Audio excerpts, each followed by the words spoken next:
Selamat datang murid-murid ke ceramah Anjuran Panitia Kesihatan sempena Bulan Kesihatan tahun 2014 SK Syed Osman.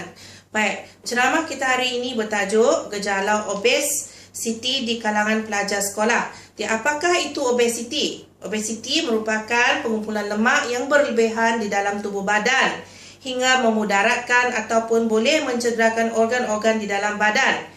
Ia memudaratkan kesihatan kerana ia boleh menghasilkan penyakit darah tinggi, kencing manis dan penyakit jantung.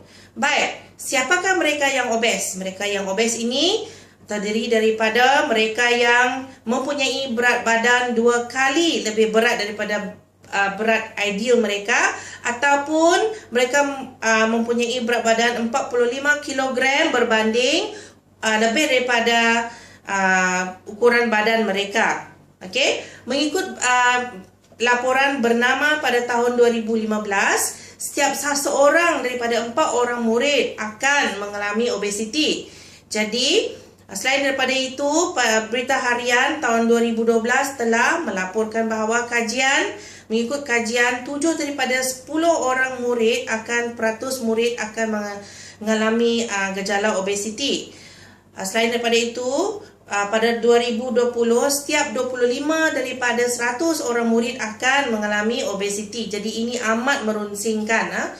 Okey, jadi murid-murid perlu tahu macam mana nak mengawal berat badan ataupun mengelak daripada obesiti dan ada mengetahui faktor penyumbang tersebut.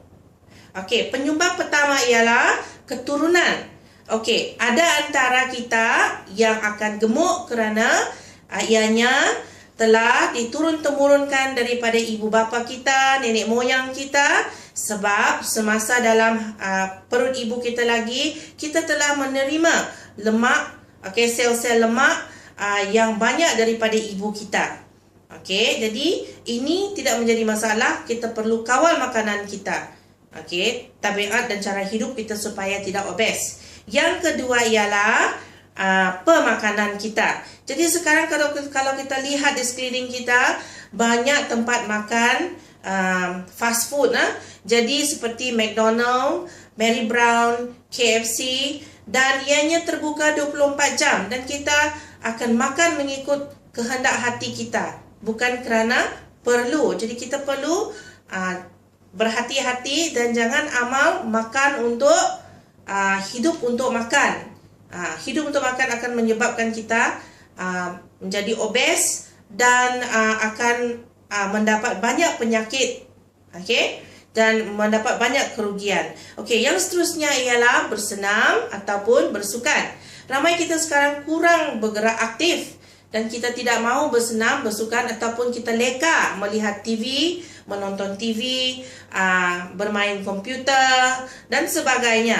Jadi kita tidak mengamalkan tabiat bersukan, bersenam, dan ini akan menyebabkan memudaratkan kesihatan kita. Badan kita menjadi lemah, tulang kita menjadi lemah dan kita menjadi gemuk ataupun obes. Jadi banyakkanlah gerakan aktiviti yang aktiviti aktif supaya dapat mengawal berat badan. Yang seterusnya ialah emosi. Kerap kali orang yang gemuk ataupun orang-orang yang stres akan makan lebih kerana ingin merasa lebih seronok. Jadi mereka makan setiap kali mereka berasa stres ataupun sedih. Jadi harus diketahui bahawa emosi kita ini kita mesti pelihara dan jaga supaya sentiasa berpandangan positif, berfikiran positif dan sentiasa ceria dan tahu untuk bergaul dengan sihat supaya sentiasa ceria dan tidak emosi dan makan. Yang seterusnya ialah faktor persekitaran.